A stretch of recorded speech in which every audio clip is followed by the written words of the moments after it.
நாம் தமிழர் கட்சியின் மாநில தொழிற்சங்க இணைச் செயலாளர் மா. த. சிதம்பரம் அவர்கள் கட்சி தலைமையின் மீது இருந்த நம்பிக்கையை இழந்ததால் நாம் தமிழர் கட்சியிலிருந்து வெளியேறுவதாக தற்பொழுது அறிவித்திருக்கிறார்.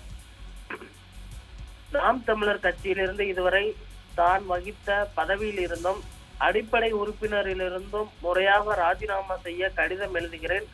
கடந்த 4 ஆண்டுகளாக கட்சியுடன் பயணம் செய்து பணியாற்றியது மறக்க முடியாத அனுபவமாக இருந்தது. இருப்பினும் சூழ்நிலைகள் என்னை கட்சியிலிருந்து விலக முடிவு செய்ய வழிவகுத்தன. என்னை கட்சியிலிருந்து ஊக்குவித்த நண்பர்களுக்கும் கட்சியிலிருந்து என்னை வெளியேற்றுவதற்காக தொடர்ந்து உழைத்தவர்களுக்கும் எனது நன்றியை தெரிவித்துக் கொள்கிறேன். இருவரும் எனது பயணத்தை வடிவமைப்பதில் முக்கிய பங்கு வகித்திருக்கிறார்கள். இந்த கட்டத்தில் புதிய வாய்ப்புகளை தேட வேண்டிய நேரம் இது என நான் நம்புகிறேன்.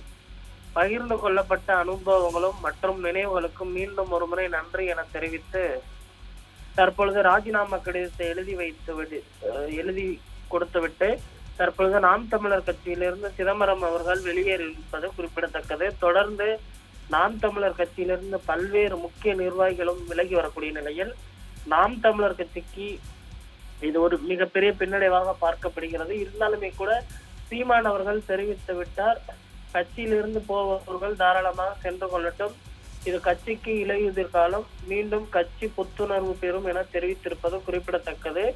தற்பொழுது கட்சியிலிருந்து விலகி இருக்கக்கூடிய சிதம்பரம் அவர்கள் தமிழக வாழ்வுரிமை கட்சியில் விரைவில் இணைவார் என எதிர்பார்க்கப்படுகிறது.